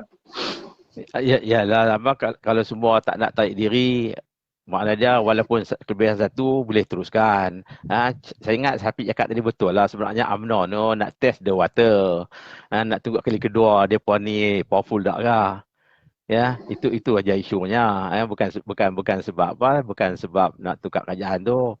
Ya, tujuan depa tu nak test. Khususnya Tan Sri Muhyiddin. Depa ni memang anti Tan Sri Muhyiddin. Jadi depa nak tunjuk pada dia boleh survive ke kedak di Johor tu. Ya. Ini mesej politik. Jadi tak apalah, kita beritahu orang Johor kalau mereka nak buat election dalam masa 2-3 bulan lepas Raya Cina ni, itu pulang pada rakyat Johor lah. Itu rakyat Melaka kata nak sokong BN lagi. Rakyat Johor nak sokong BN lagi, itu pulang lah. Tepuk dadah tiang sedara. Syafiq, kalau mereka rasa pemimpin UMNO boleh teruskan perjuangan. Okey tu, kita tak mahu sebut semasa. Kita tahu proses pilihan raya ni dia ada 3 fasa. Sebelum, semasa, selepas. Jadi yang kita duk sebut ni semasa pilihan raya. Jadi rakyat nak undi ataupun tak mau undi. Nak undi siapa, nak tentukan siapa jadi kerajaan semasa lah. Jadi kita ambil impact sebelum pilihan raya. Is it suitable time and untuk mana-mana komponen parti politik untuk melakukan satu perkara yang akan mengakibatkan kepada pilihan raya negeri Johor. So what is your opinion about that, Datuk? Dalam keadaan suasana sekarang ni, sebelum pilihan raya, we talk about sebelum. It's not about semasa. Maknanya sekarang ni kita tak ada keputusan sama ada dibubarkan DUN ataupun tak, sama ada diteruskan ataupun berlakunya pilihan raya negeri Johor. So opinion Datuk, dalam keadaan situasi semasa ni, adakah sesuai dan bagi menyelaksanakan pilihan raya yang mana kita boleh guna je apa saja alasan supaya rakyat memilih demokrasi dan sebagainya, tetapi pada hakikatnya kita nampak dia cenderung kepada kepentingan politik seseorang. Ya, bagi saya pilihan raya negeri ini impact dia kecil saja pada negara. Ya, yang kita patut fokus adalah PRU. PRU tu makna seluruh Malaysia. Ya. Jadi dari segi perlu boleh diadakan atau tidak itu, saya tengok contoh di Melaka dan juga di Sarawak. Ya, COVID ni dah tak jadi isu sekarang ni dah. Ya, jadi jangan buat excuse pasal apa COVID lagi lah. Ya, kalau rakyat apa dah setuju nak buat pilihan raya walaupun apa masa COVID ni, teruskan je lah. Ya, tapi isu sekarang ni apa tujuan sebenar? Ya, nak ada pilihan raya negeri. Itu persoalan saya sekarang ni. Ya, jadi bila ada saya sebutkan tadi di negeri Johor, negeri Tan Sri Muhyiddin Yassin, itulah tujuan mereka sebenarnya. Ya, yang keduanya Syafiq sebut tadi dah banyak saya sebut, saya setuju semualah. Dari segi parti apa BN UMNO pun sama juga. Mereka ada dua camp di situ, satu camp Perdana Menteri Ismail Sabri, satu camp lagi yang kluster mahkamah ni. Itu pun mereka masih cuba nasib lagi lah. Mereka cuba nak pertahankan supaya mereka dapat survive lah. Ya, itu tujuan mereka. Okey, Jadi, ya. Bila Datuk sebut tentang kluster mahkamah ni, sorry menyekat sikit Datuk tanpa kita habiskan sikit Johor tu, tapi saya nak sebut sikit pasal kita punya perbincangan dengan grup-grup PKR top level Anwar Ibrahim malam tu. Jadi mungkin Datuk boleh sentuh sebab selepas tu Datuk tak ada sentuh langsung, Datuk busy dengan Datuk punya orang kata apa holiday. Jadi kita nak minta Datuk komen sikit part tu, dan Datuk ada jawab tadi dia adalah daripada sudut kepentingan politik seseorang lah. Bagi pendapat saya Datuk, PRN Johor ni tak suitable untuk dilakukan. Lebih baik dia pergi kepada PRU. Sebab apa? Yang satu dia akan waste duit kerajaan. Kerajaan terpaksa menyediakan menyediakan bantuan yang banyak untuk rakyat. Dalam keadaan sekarang ni dengar cerita harga arang batu meningkat, TNB terpaksa naikkan tarif elektrik, harga barang akan meningkat, inflasi bertambah. Tiba-tiba kita nak pergi buat pilihan raya, kita kata the right for rakyat untuk memilih. Then you go for GE lah, lagi bagus kan. PRU lagi bagus. Sebab apa? Itulah yang rakyat dapat tentukan. Sekarang ni tak sesuai kalau nak jatuhkan semata-mata atas kepentingan politik individu saja, nak try the water macam Datuk cakap tadi. Okey Datuk, bila Datuk sebut tentang kluster mahkamah Datuk, Datuk masih ingat apa yang ditanya oleh part of the high level of PKR dalam Clubhouse baru-baru ini, yang mengatakan bahawa you all duk sebut je tentang kluster mahkamah ni, betul ke PN ni duk fight pasal kluster mahkamah ni, dengar duk lepas macam tu ya, tapi you all dalam kerajaan. Ya, sebenarnya kerajaan sekarang ni peringkat persekutuan lah agak pening sikit lah, ya. Kita tak tahu sama ada BN atau PN, ya. Kita tengok dua senario. Yang lepas tu sangat kuasa Perdana Menteri, ya. Tapi kita kecewa juga dia ada kumpulan tu, khususnya kumpulan PN ni, mereka duduk diam saja. Jadi kita tak tahu apa motif dia orang sebenarnya bila bersama, lebih teruk lagi masa di Melaka lawan sama sendiri. Kata di persekutuan kita bersama. Saya pun nak minta pencerahan daripada PN sendirilah, dan juga bersatu. Apa kedudukan kita sebenarnya sekarang ni kan? Ada di peringkat negeri lain, di persekutuan lain. Ya, jadi yang kita nampak ni bila ada beberapa kes yang Syafiq selalu sebut tu dilepaskan baru-baru ni, ya, dan juga yang mana kes AG pun tak mau bawa ke peringkat mahkamah lebih tinggi baru ni, itu kes ketegunan itu kan. Jadi kita berasa was-was, apakah sebenar integriti kerajaan pada hari ini peringkat persekutuan. Kerajaan ditajui oleh Ismail Sabri daripada UMNO BN, dan juga disokong oleh Bersatu PAS dan Perikatan Nasional. Jadi saya pun confused jugalah di manakah kedudukan sebenarnya. Kita tidak ada akses dengan pimpinan Perikatan Nasional, Syafiq. Kita nak tanya pun kita tak tahu siapa kan. Saya pun cuba berhubung juga dengan ketua badan Badan Perhubungan Badan UMNO Persatu Kedah ni, ya, nampaknya mereka pun tengok kita ni kan nak layan pun Syafiq kan, ya. Jadi bila kita tanya telefon tu langsung tak mau jawab kan. Begitu juga baru-baru ni dengan Datuk Wan Saiful, saya tak tahulah dia pun ada Kedah ini ada program buat bagi minyak kan ni kot, ya kan. Bagi minyak free kot, digital lagi kot, yang Syafiq duk komen lah itu. Saya tak tahu duit di mana kan, kita kena tanya kan. Jadi mereka tak mau berterus terang kita Syafiq. Mungkin kita ahli bahasa Syafiq. Kita bertanya lah ketua bahagian yang tadi Panas Serai tadi, kot dia tahu kan, bagi pencerahan sikit. Ya, di mana sebenarnya kedudukan PN ni dalam kerajaan hari ini.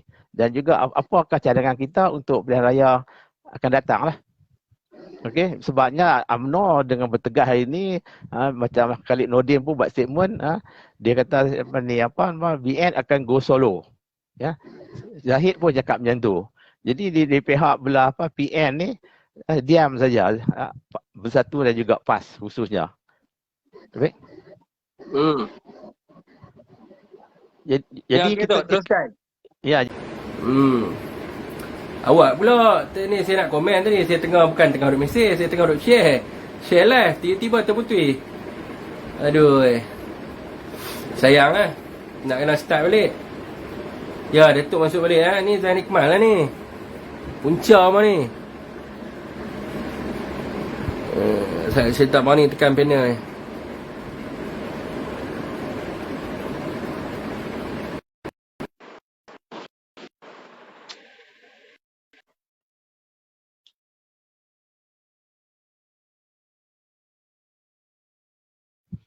hello. Tu, terputus Baik. tu. Yalah, tak tahu dah. Depa tak ida cakap banyak kot. Cakap banyak ada Tes pasal. suara, tes suara. Okey, dengar tak? Halo, halo. Testing. Halo. Lupa kata ada ni eh. Okey. Halo. Halo. Dengar. Dengar. Ya, okey. Ha. Okey, tadi dah cakap tadi, tak ada apa lagi tambah kot pasal politik tadi tu, Syafiq.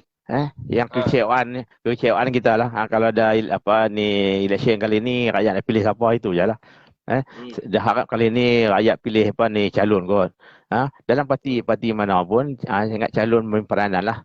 Dan juga kita harap calon ni yang dipilih nanti memang perjuang untuk rakyat lah, bukan untuk diri sendiri lah, ya. Yang kita dorang, kita dah cabar Afiq lah, kita jadi wakil rakyat Afiq lah, kita buat apa kita cakap kan Afiq lah. Kalau kita tak buat Afiq, video kita dah ada, depa playback hari-hari so kita dengar kan. Okey, daripada sudut saya sekali tu saya nak bertanding mana tu. Ya. Okey, apa nama ni, daripada sudut orang kata bersatu juga, dia harus lebih agresif. Kalau kata betul-betul lah sembang tentang pelihara negeri Johor, dia perlu lebih agresif dan lebih ofensif lah kan, berkaitan dengan isu-isu rakyat. Sebab kalau kita tengok sekarang ini bersatu ini seolah-olah duduk dalam keadaan zon selesa. Kita boleh katakan duduk dalam keadaan zon selesa lah, di mana tidak ada langsung kenyataan berkaitan dengan isi hati rakyat ataupun berkaitan dengan rakyat dikeluarkan oleh kepimpinan malah daripada parti sendiri. Jadi kalau kita kena faham, kalau kita nak berhadapan dengan UMNO, kita kena tengok trend UMNO sekarang ni. UMNO dia dah buat satu, dia ada media UMNO, dia ada BN online dan dia ada Coms BN. Kita boleh pantau setiap hari mereka punya perjalanan mereka. Dan mereka keluarkan kenyataan hampir setiap hari. UMNO online keluarkan kenyataan setiap hari oleh pimpinan mereka. Dan kita tidak boleh tiru mereka. Contoh kalau UMNO online, dia buat UMNO online. PAS dia gunakan harakah. Jadi kita tak boleh nak gunakan bersatu pun kita nak gunakan kita punya juga. Tak boleh, sebab apa, kita kena tengok sama. UMNO dia lama, platform dia lama. So orang tahu UMNO online. Dia start daripada tahun bila, lama gila dulu. Sebelum tu pun UMNO dia gunakan surat khabar tempatan, dia gunakan media rasmi kerajaan untuk dia promoting dia. Kalau kita tengok dia betul-betul conquer dulu media. Dan PAS dia start dengan harakah ni dah lama. Dia start di kalangan ahli dia, dan ahli dia ni dah aware tentang harakah dan rakyat pun dah aware tentang harakah daily ni. So orang akan pergi baca harakah ni. Itu pun hanya orang dalam parti je lah akan baca ni. Selalunya orang-orang luar ni dia akan lebih tengok pada Malaysia Gazette, Awani, Sinar, Malaysia Kini, mana lagi? Okay, itulah platform-platform yang mereka akan tengok. And so kalau kita nak bertindak secara agresif, kita kena menggunakan platform yang mana orang kata majoriti rakyat aware tentang benda tu, dia tengok tentang benda tu. Jadi UMNO pun sama juga, dia keluar dalam Sinar, lepas tu dia quote balik apa yang Sinar cakap, baru dia letak dalam UMNO online. Untuk ahli dia tengok. Jadi kita pun kena bertindak macam tu. Kalau boleh, kalau kita tengok PKR saya buat dia punya kajian daripada sudut media, dia seminggu sekali dia keluar, seminggu sekali dia bawa satu isu. Dan dia panggil sebagai kalau kita panggil ni, dia sebagai bandwagon, maknanya satu tempat semua akan ikut. Maknanya PKR dia ada macam tu. Contoh Anwar keluar kenyataan dan dia akan sambut oleh mereka punya cabang dan sebagainya ni, dia akan sambut untuk play benda ni. Dia akan jadi lantun. Akan berterusan. Macam tu juga dengan UMNO. Bila Najib pick up ataupun bila pick up, dia akan melantun benda tu. Dia bandwagon, dia akan diikuti oleh bukan term dia bukan bandwagon, apa term dia, saya lupa, tak apalah term dia tu, tak apa kita tinggal tepi, tapi dia akan diikuti oleh mereka-mereka yang lain supaya isu tu tidak akan terjadi di situ. Jadi Bersatu pun dia kena create ke arah itu, maknanya bukan dia ambil sekarang ni saya nampak, saya setuju dengan apa yang dibuat oleh media sekarang ni, media Bersatu sekarang ni, is good thing. Maknanya tiap-tiap hari dia akan kekalkan ada satu isu momentum yang diwork dan sebagainya, tetapi kita juga kena tengok daripada sudut kebutuhan isu, kan, bagaimanakah isu tu, sama ada isu tu penting ataupun isu tu tak penting. Kalau tiba-tiba bawa keluar satu isu yang tak apa-apa, orang tak baca, tak guna juga. So dia kena bertindak lebih agresif untuk pastikan supaya dia dapat orang kata apa, populariti, dan rakyat nampak bahawa dia ni berjuang untuk rakyat, bukan duduk dalam keadaan zon selesa. Barulah saya nampak peluang Johor tu nampak cerah. Tapi sekarang ni duk nampak banyak hanya orang kata apa, memberi kebergantungan 100% kepada Tan Sri Muhyiddin Yassin. Itu salah sebenarnya, sebab kita kena bersama-sama dalam perjuangan tu. Ya, jadi sekarang saya yang agak kita confuse sikit ni di segi UMNO ni, sebab dia ada 2 kumpulan, Syafiq. Ya. Satu kumpulan bagi saya tu okey, yang pro Ismail Sabri Perdana Menteri tu. Satu kumpulan lagi tu yang mana yang anti sangat dengan Bersatu ni. Ya. Jadi bila statement keluar tu, kebanyakannya daripada yang kumpulan yang kleptokrat tu. Kumpulan tu yang buat statement. Kita tahu siapa orangnya, khususnya base depa di Johor. Ya, mereka attack memang Tan Sri betul-betul. 2-3 kepala di Johor tu. Mereka ni lalu bantai tu tak mau dengan Bersatu dan sebagainya. Jadi kita jadi sebuah salah sekarang ni khususnya PAS dengan Bersatu lah. Bila kita nak bersama dengan UMNO, ya, keseluruhan kita tak boleh, kita nak sebahagian saja. Jadi mereka sekarang ni ada 2 kumpulan. Jadi macam mana dapat pencerahan dari segi inilah UMNO tu. Jadi saya rasa Ismail Sabri patut selesaikan masalah ni dululah. Ya. Sebelum kita dapat bawa satu perpaduan umah antara 3 parti besar Melayu ni lah. Okey tu, bagi pandangan saya macam ni juga. UMNO dan juga Bersatu ada niat yang sama. Walaupun dia ally with the same power. Dia kongsi the same power. Maknanya UMNO ada kekuatan, Bersatu ada kekuatan. Dia tak, bukan saya nak kata PAS ni kecil, tetapi bilangan kursi yang dimiliki oleh PAS tu kecil berbanding dengan kedudukan Bersatu sekarang. Bukan dulu, Bersatu sekarang. So dia adalah itu ally yang bersama dengan niat yang sama. So bila ally yang sama dengan niat yang sama, maksud saya di sini adalah Bersatu dia nak letak Tan Sri sebagai Perdana Menteri. PAS dia tak ada inisiatif tu. Dia lebih kepada dia nak supaya kerajaan Melayu Islam, tak kisah siapa pun yang memimpin. Dia tak ada dorongan yang mendesak kata kami nak atuk buruh hadiah wang, kami nak. Dia tak ada dorongan tu, tapi Bersatu dia ada dorongan tu. Dan UMNO juga ada dorongan tersebut. So bila the two ally same with the orang kata dia niat yang sama, maka kita perlu menganggap ally tersebut juga adalah musuh kita. Maknanya bukan kita anggap dia ni musuh kita yang nyata, tetapi kita perlu anggap juga dia musuh kita sebab dia ada niat yang sama. Jadi dekat situ barulah kita akan cuba untuk lebih selangkah daripada dia. Kita akan lebih sebab niat kita ni nak letak Tan Sri sebagai Perdana Menteri, betul. So kita punya usaha, kita mesti lebih daripada dia, selangkah daripada dia, walaupun dia adalah ally kita. Itu adalah konsep dalam peperangan lah kalau kita tengok.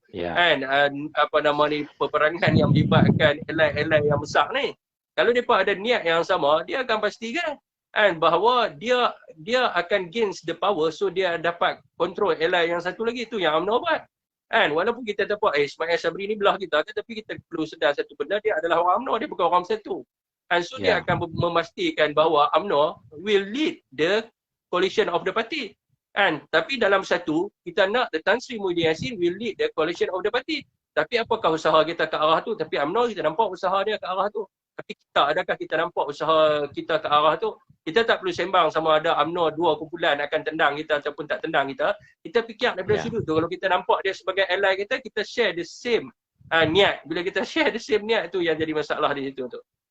Ya, jadi nampak keadaan sekarang ni kita perlu pergi basingan lah. Sebab UMNO nampaknya dia nak pergi solo, tapi kan. Jadi kita kena bersedia dari sekarang lah. Perikatan Nasional bersedia dari sekarang sebagai satu parti akan bertanding, akan bertemu dengan BN dan juga dengan Pakatan Harapan lah. Tiga parti besar yang akan bertembung untuk PRU akan datang. Jadi dengan saya tak saya tak pandangan saya bukan ke arah bertemu. Pandangan saya ni adalah ke arah kalau kita tengok daripada Ismail Sabri dan sokongan ke atas Ismail Sabri sekarang ni kuat. So kita boleh anggap UMNO will be our ally. Kita punya rakan sekutu kita. Tetapi berbeza dengan rakan sekutu kita, contohnya dalam Barisan Nasional, UMNO adalah rakan sekutu dalam Barisan Nasional, tetapi rakan-rakan sekutu dia adalah di bawah naungan UMNO. This means UMNO become a dominant party yang dia akan the whole Barisan Nasional. Dan saya nampak itulah idea Ismail Sabri sebenarnya. Dia faham UMNO takkan boleh pergi menang kursi yang banyak tanpa bantuan daripada PN ataupun PAS. So dia anggap kita sebagai ally, tetapi dia anggap kita ally macam dia anggap ally dalam Barisan Nasional lah. Tetapi niat kita berbeza. Saya nak tanya orang bersatu. Niat orang bersatu ni apa? Dia nak jadi ally sekutu macam Akal Sakti, macam MCA, macam MIC dalam bersama dengan UMNO, ataupun dia nak become a dominant party. Kalau kita tanya semua want to be a dominant, kita nak kita yang nak rule Perikatan Nasional, kita nak jadi anchor kepada Perikatan Nasional, kita yang nak lead Perikatan Nasional. Tetapi apakah usaha kita ke arah tu? Saya tak nampak usaha kita ke arah tu, tetapi saya nampak kita ni sebagai parti tumpangan ataupun parti menempel kepada yang sama macam Akal Sakti, bukan maksud saya cakap yang sama macam yang sama macam MIC, yang sama macam MCA dan sama macam lain-lain parti yang lain. Sebagai kita timbang daripada situ kalian kita gerak kerja kita tak nampak kita jadi leader kan.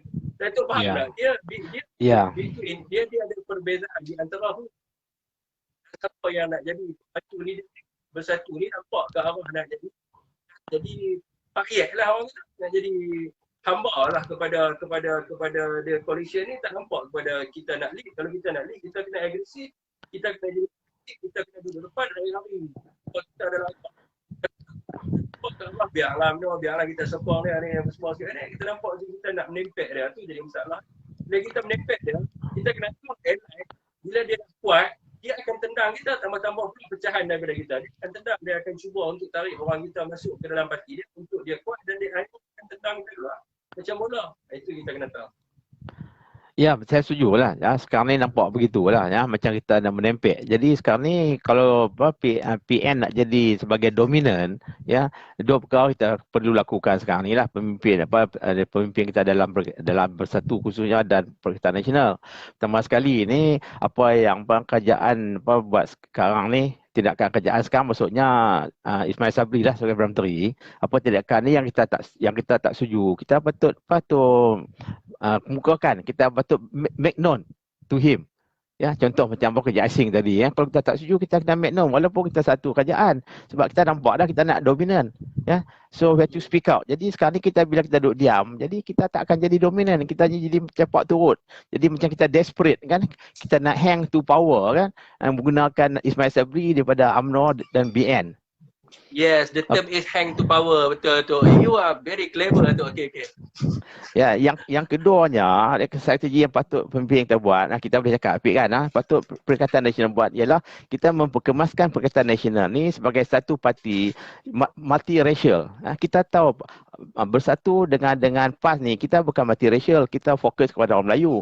Tapi dalam gabungan kita Perikatan Nasional, kita akan buat satu imej baru, makna kita multinational. Jadi orang-orang bukan Melayu akan sokong Perikatan Nasional. Kalau kita pergi pilihan raya, kita tak akan guna tiket bersatu Perikatan Nasional. Jadi konsep ni tak diketengahkan. Jadi bila orang tengok Perikatan Nasional pada hari ni, orang bukan Melayu, bagi tadi pun dia orang ada race issue ni, mereka nampak seolah PN ni adalah bersatu dan PAS. Dan bila bersatu dan PAS ni, ini memang pure Melayu punya. Ya, tidak open kepada bangsa lain. Jadi kita kena ubahkan imej tersebut. Kalau kita nak pergi pilihan raya, nak jadi dominan supaya rakyat Malaysia semua bangsa boleh terima kita. Jadi perjuangan kita ni hanya bukan untuk orang Melayu Islam saja, hanya untuk rakyat Malaysia dari semua kumpulan. Tapi duka cita sikitlah sebab yang masuk kumpulan kita hanya gerakan, sehingga gerakan pun tak begitu agresif untuk dapatkan sokongan orang bukan Melayu. Ya, jadi apakah kumpulan lain patut masuk dalam Perikatan Nasional supaya kita jadi kuat dan dominan untuk menghadapi bahaya akan datang. Itu pandangan saya. Ya, dan saya nak kongsi sikit, ideologi orang-orang bersatu ni pun pelik sebab dia mungkin tak pernah involve in government before dalam politik. Sebagai contoh, saya ambil situasi saya bila saya keluarkan kenyataan yang mana saya hantar ke Malaysia Gazette lah untuk keluar besok. Jadi commanding by ada orang juga dalam tempat kerja saya ni, orang bersatu. Kan dia cakap, kenapa you keluar kenyataan ni sedangkan you semalam dalam meeting dekat PMO with the team of Prime Minister, and it should be UMNO yang keluar benda ni, bukannya kita, dan you tak dapat mandat daripada parti lah whatsoever segala lah macam-macam. We must respect our responsibility to the government, kita kena jaga atas rahsia rasmi dan segalanya. Saya kata kat dia, apa hang cuba merepek dekat aku sekarang ni? Apa yang hang cuba merepek ni? Ibarat macam hang masuk dalam parti ni untuk hang dapat pekerjaan dan hang menganggap macam aku ni bekerja pula dah dengan kerajaan UMNO dan sebagainya. Saya kata you do a wrong thing dan you try nak nasihatkan aku seolah-olah aku ni orang bodoh. Cakap dia berapa lama, saya malas nak sebut how long you play politik. I play politik from my age 18, daripada umur saya 18 tahun, dan saya tahulah macam mana nak claim kredit politik dan sebagainya. Jadi dia tak tahu role dia. Bila dia duduk di situ mungkin parti hantar dia pergi duduk di situ dan dia rasa macam aku duduk di sini, aku parti tu duduk di belakang. No, you kena jaga kepentingan parti. Sebab tu ramai di antara kita bila dia dah orang kata mewakili parti duduk dalam kementerian dan sebagainya, dia lupa bahawa dia ada responsible tu parti. Dia anggap aku ni adalah sebahagian daripada UMNO. So aku banyak pandangan-pandangan dia yang saya tak setuju, yang saya kata you bagi kredit tu UMNO. You bagi ni, you nak bagi kepada UMNO directly. Ni masalah mungkin bila parti ni, mungkin dia habangkan saya kata dia punya nombor ni angka 3 angka lah dalam parti. You memang you dalam satu angka you 3, tapi tak tahu berapa lama aku punya experience politik, siapa tok guru, siapa grand design aku belajar dengan siapa segala ni, hang bukan tahu background aku. So hang nak ajak aku pula, ingat aku bodoh. So kita kena mana-mana rakan kita yang jadi pegawai khas, yang jadi setiausaha sulit, yang jadi setiausaha politik, yang jadi setiausaha akhbar dan sebagainya. You tak boleh bawa kenyataan tu untuk you nak support kepada Ismail Sabri semata-mata. So where is the mileage for parti bersatu? Kita contoh budak tu, saya nak pernah sebut lah, YB dia pun bermasalah tu, tapi semua tag teacher. Main hantar duduk kat situ, ada betul. Mau tak YB pergi semua tag teacher kalau budak pun tak erti kepala ekor. Bukan saya nak kritik syarikat, tapi hang tak erti langsung politik. Hang bagi idea, memanglah macam semalam Syarif Hamdan ada. Selain daripada saya, Syarif Hamdan ada. And then Syarif Hamdan, dia akan claim dia ketua penerangan UMNO. Dia ada dalam tu awak, dia tak erti nak ni. Dia akan take advantage untuk berkaitan dengan tarif elektrik dan dia akan dapat UMNO will get. Ni hang pergi bagi pula hang punya idea, pergi bagi kat Syarif Hamdan. So hanya apa Syarif Hamdan nak kata ni mai daripada bersatu. Dia takkan beritahu kata ni mai daripada bersatu. Macam saya, this is my idea. So bila it's become my idea, so hak aku lah untuk aku pilih artikel. Bukan pergi report kepada bos dan sebagainya. Ni tak sesuai ni, dia ni sebab dia pemikiran politik. Kalau betul hang ambil pun di situ, hang duduk atas faktor politik. Lepas tu hang nak kata aku. Tu saya kata dia mungkin depa ni macam baru tu. Sebab kita macam Datuk Seri UMNO, kita dah tahu dah bila kita duduk di satu jawatan yang berkaitan dengan politik, so you are responsible to and hang punya profesional tugas hang adalah kepada ministry, but hang masih ada tanggungjawab hang kepada parti. Bila hang bagi macam tu, bila saya tanya dia, bila hang buat macam ni, Syarif Hamdan bawa keluar kenyataan mewakili parti, dia mewakili dia sebagai penasihat ekonomi. Dia mewakili as ketua penerangan UMNO. Nampak tak? Betul. Bila tak ada otak, bila kita terang kat dia habang kat kita pasal embargo. Pasal ini bukan semua embargo, semua orang politik. So you must know your mind, macam mana you nak gain political mileage, sebab you ada dalam tu. Dalam tu, so you kena tahu macam mana bukan you boleh. Ini semua tu bila saya nampak macam ni, macam ni lah orang YB hampir letak dekat dalam ni. Datuk bayangkan, memanglah UMNO akan dapat semua benda. Sebab semua hang bagi kat dia. Habis bagi kat suara dia, habis bagi dekat dia punya pegawai. Semua dia tibai kenyataan awak pula. So orang tanya ni main benda mana? Dia bukan macam tu. Hang ada master, bila kita talk sikit, master degree lah, PhD lah. Aku tak kisah hang punya master, hang punya PhD, Datuk Nordin. Datuk Nordin pun ada PhD tapi hang tak boleh nak lawan my experience in politik. Ya. And so kalau hang nak jadi satu parti yang dominan, so you must know your parti. Kalau dia kata minister kata apa nama ministry kata you tak sesuai. Masa saya first place saya duduk, aku takkan buat kerja untuk UMNO. Saya call Datuk Wan. I will not be used by UMNO and in that position. Tapi saya masuk di situ as the Peribumi Bersatu punya person. My responsible dekat parti saya. You rasa tak sesuai, then you kick me off. Aku tak kisah pun. Sebab my responsible kepada parti saya. Sebab niat saya nak bagi parti jadi dominan. So yang mana rakan-rakan kita yang ada jawatan dalam JLC ke apa ke, gunalah otak sikit. Bagilah mileage, political mileage kepada parti. Bila kita tengok benci kepada kita, meluat kepada kita, jadi kaki ampu bos pula orang ampu aku ini masalah kita tu. Ya, okey, setuju Syafiq. Jadi itulah, jadi sebagai penutupnya saya haraplah pemimpin Bersatu ni khususnya ya, dan juga dia lepas lah jadi menteri sebagainya, buatlah sesuatu menunjukkan PN ni dominan. Dan menteri-menteri pada PN ni khususnya Bersatu memang pada integriti dan juga bijak, pandai dapat untuk majukan negara kita ni, khususnya pada masa sekarang dari segi ekonomi dan pekerjaan juga. Buat statement banyak dalam isu ni, ya. Jangan saja jadi pak turut, keluarkan banyak statement sehingga pilihan raya akan datang. Bila kita tak tahu, kita tunggu lah. Jadi kita jangan duduk diam untuk menonjolkan kebolehan Parti Perikatan Nasional. Okey. Cukup sekat tu, Bos. Ya, alright. Nak keluar dah. Okey. Tak ada apa kot, bagi orang lain cakap lama lagi, orang tahu boring lagi. Okey tu. Alright, kita sambung lain kali pula. Alright. Okey tu. Baik, terima kasih. Wassalamualaikum warahmatullahi. Terima kasih.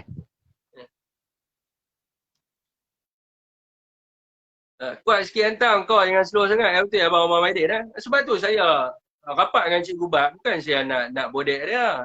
Tak ada function saya nak bodek dia. Sebab dia vision, dia nampak benda ni. Dan dia experience politik dia ni kita tak boleh duga lah. Dia pernah lawan dengan Anwar Ibrahim. Walaupun dia duduk dalam PKR, dia pernah lawan dengan Anwar Ibrahim. Walaupun saya tak tahu background dia, tapi Ustaz Khalid lah dia cerita kat saya who is Cikgu Bat, sejarah politik dia. Sebab Ustaz Khalid daripada dulu sampai lah dengan PAS. So PKR pernah duduk dengan PAS. So dia well known Cikgu Bat ni. Jadi saya baru mengenali Cikgu Bat. So dia cerita kepada saya daripada A sampai Z perjalanan dan sebagainya. Saya nampak dia punya vision. Dan saya nampak dia punya orang kata dia punya vision dan dia punya matlamat dia untuk memastikan Parti Peribumi Bersatu ni jadi parti yang dominan supaya kita dapat mencorak negara mengikut kepada tadbir urus kita sendiri. Jadi itu sebab saya rapat anda. Bukan saya nak sembang kari Uncle Ben and Kosan. And I telling you the truth. Kalau kata Ismail Sabri keluar kenyataan, dia akan jadi kenyataan Perikatan Nasional. Dia akan jadi kenyataan yang mewakili pemimpin UMNO. So orang akan nampak pemimpin UMNO itu lebih baik. Sebab tu kita kena tahu dekat mana kita nak claim kita punya mileage politik. Bukannya kita boleh, ya memanglah jawapan kementerian ni berbeza dengan jawapan politik dan sebagainya. Tapi kalau you tak fit rakan-rakan you dekat dalam parti politik, so dia orang nak buat keluar kenyataan apa? You tak fit dia orang pun tak tahu apa benda segala ini. You just fit kepada orang UMNO. Dan orang-orang kita yang best yang jadi armada ke apa kan, bila you dapat LP ataupun lantikan politik dan sebagainya, you duk pergi angkat bank menteri, you duk pergi angkat bank duk jadi hamba abdi apa? Itu saya kata ni mungkin dulu dalam UMNO dia kata dia daripada UMNO, mungkin dia tak biasa kot. You tengok UMNO dia ada dulu banyak lantikan dia dalam jasa dan sebagainya. Untuk dia buat apa benda tu? Kita tengok dalam kemas dan sebagainya. Semua buat kerja. Kalau kita tengok kemas nanti tahu dia report tu UMNO. Kemas sampai sekarang. Kita kerja duk pergi buat culaan semua sekali. UMNO kena kemas. Dia tahu sentimen masyarakat melalui kemas. Apa lagi yang UMNO guna? Agensi-agensi yang UMNO guna untuk berkhidmat untuk parti UMNO selain daripada kemas. Macam sekarang ni, Mahathir Khalid umum. Dia kata nak ambil kemas ni adalah daripada degree dan sebagainya. Sebab apa? Untuk sentimen analisis dan sebagainya, nak bagi sokongan anak muda kepada kita bentang. So kita pergi sebagai contohnya, kalau letak orang bersatu dalam kemas, Dia rasa dia akan report kepada Bersatu. Dia tak akan report kepada Bersatu, dia akan report kepada UMNO. Bila kita tanya, why report kepada UMNO? It's my job description. Kalau butuh dia. Saya cakap tu terang lah. Saya cakap tu terang. Dia tak faham. Dia anggap UMNO bagi kat dia kerja. Tapi yang buat tu kerja politik. Bila orang tanya, ini kerja politik dah ada. Aku lapor kepada minister. Memang lapor kepada minister. Yang tak perlu lapor kepada Mahadip. Hang lapor ni untuk apa? Hang buat pencilaan ni untuk apa? Buat pencilaan politik. Sebab dia tak erti. Sepatutnya dia kena fit dia parti. And bila dia tak erti, dia duk marah kat kita. Dia kata kita yang tak erti. Kan brother, aku ni government servant from 2012. Siapa yang hantar aku masuk dalam BRM? Jadi soal nak kata apa? Baru ya duduk di situ nak rasa macam hang seradit lebih. Lepas tu menjahanamkan parti. Ini masalah dia. Kita duk bagi puan kepada UMNO untuk keluar banyak kenyataan. Dia orang bukan seradit mana pun. Dia bukan tahu semua benda tapi kita duk fit dia. Kita duk fit dia. Dia get all the information. Dia lah jadi hero. Jadi macam mana PPBM nak jadi dominan kalau ada orang-orang yang macam ni? So, semak balik lah. You kena tukarkan pemikiran dia tu kepada bukan politik pekerjaan tetapi politik untuk rakyat. Jadi bila you tak tukar, dia bawa keluar segala benda dari atas lah. Dia ingat apa? Saya tak erti nak hutang. Semua orang yang dalam Facebook ni dia tahu. Dia kenal saya. Siapa yang tengok live saya tahu lah. Tapi saya malas lah nak menunjuk kepada mereka-mereka yang baru ni. Nak sembang tentang perlembagaan. You baru baca pasal pertama, pasal kedua. Aku dah boleh urai kat sampai pasal 183, perkara 183. Anak sembang pasal harta apa? Dulu orang panggil Syafiq Alim ni sebagai apa? Library bergerak. Sebab apa dia panggil library bergerak? So, you tak perlulah ni, kalau nak jadi satu parti yang dominan. So, dia kena ke arah tu. Kita kena tunjuk kepada masyarakat bahawa kita ni menyantuni masyarakat. Kita ni dekat dengan masyarakat. Kita ni dekat dengan rakyat. Bukan kita jadi hamba abdi UMNO. Ni saya sebut tu lah. Sebab saya memang duk panas lah. Dengar lah dia kan. Saya memang duk panas dah. Jangan duk jadi balaci dia. Kita kena tahu dia ally and also our enemy. Kalau dia ada the same interest.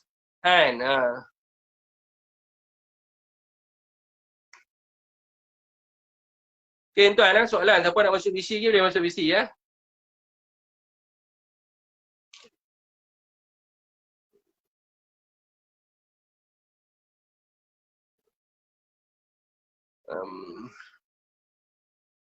Hasan SMS Distin. Waalaikumsalam.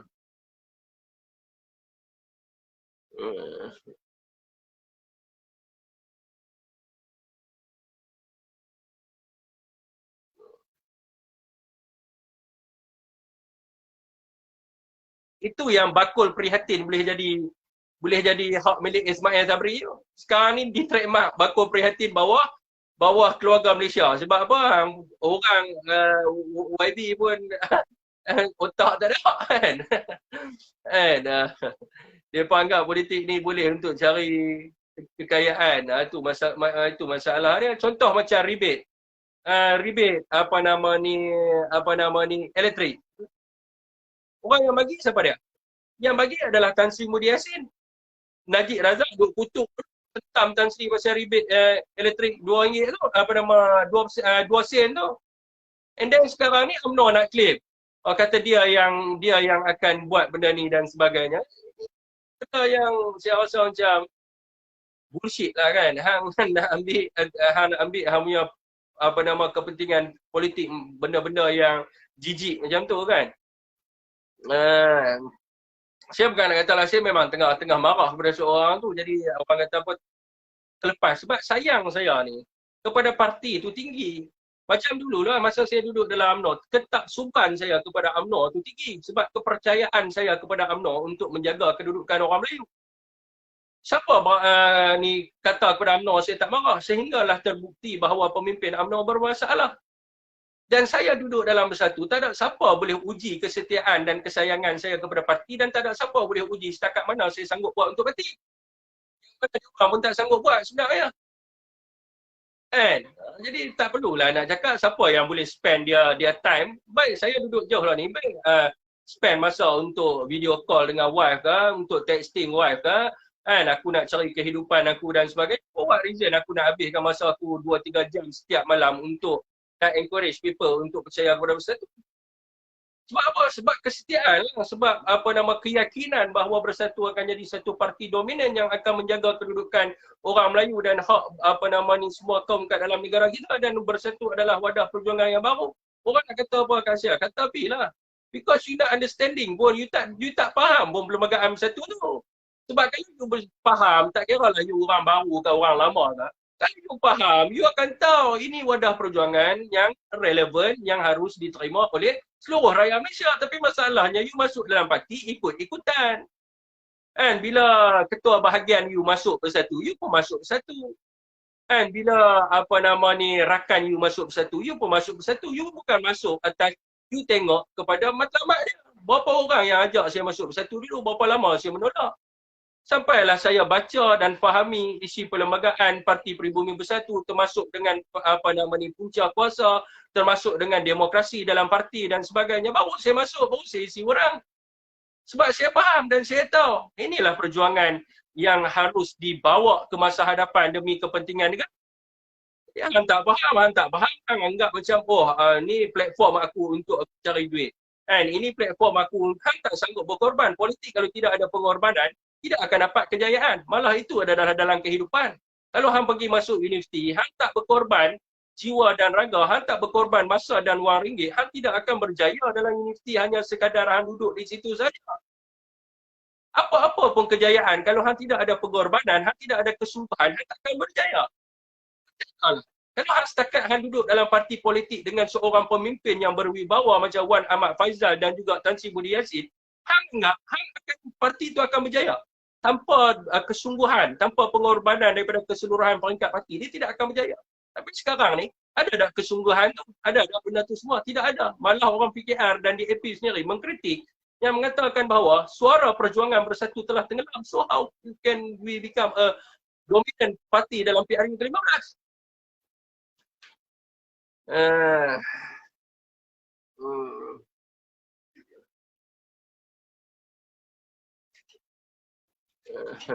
Labu-labi, hang masuk UMNO dulu tak tengok perlembagaan UMNO dulu kan? Awak pula saya tak tengok. Kan? UMNO, dia ada veto power. Dia ada veto power. Yang maknanya di sini, boleh ada kuasa mutlak kepada majlis kepimpinan tertinggi parti untuk buat keputusan berkaitan dengan tata tertib untuk penangguhan parti, dan dia ada kuasa untuk control the whole institution. Bersatu tak ada. Bersatu tak ada, bro. Cukup masa hang kena buat persidangan, hang tak buat kena ROS. Hang buat kerja tak betul, ahli jawatan kuasa boleh menentukan hala tuju hang, sama ada hang kena pecat ataupun hang masih lagi duduk dekat kedudukan tu. Malah kalau hang terlibat dalam bankruptcy, rasuah dan sebagainya, hang tidak layak untuk memegang jawatan tu. Kan? Jadi itu dah yang telah diubah kembali. Kesilapan yang berlaku kepada UMNO tu ada dalam perlembagaan Parti Bersatu Malaysia. Ya, hang tak boleh tangguh ikut juga. Macam UMNO nak buat sekarang ni, hang tak pemimpin tak ada veto power. Tak ada veto power. Kalau kata ahli majlis pimpinan tertinggi bersetuju untuk penukar presiden parti, dia have right untuk buat benda tu. Atas desakan daripada akaun B. UMNO boleh buat. UMNO tak boleh buat walaupun Zahid Hamidi terlibat dalam rasuah, dia orang terpaksa menelan dan terpaksa mengatakan Zahid benar. Bersatu tak macam tu. Dia ada demokrasi dia.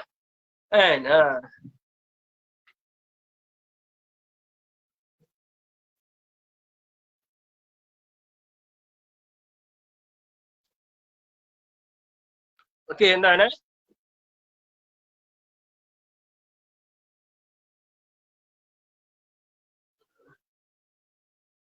Ada apa-apa soalan? Emosi pula petang-petang. Dah sana apa? Okey, tuan, dah sampai pukul 7 dah, tuan. Saya rasa setakat itu saja untuk pertanyaan. Wabillahi taufiq wal hidayah. Assalamualaikum warahmatullahi wabarakatuh.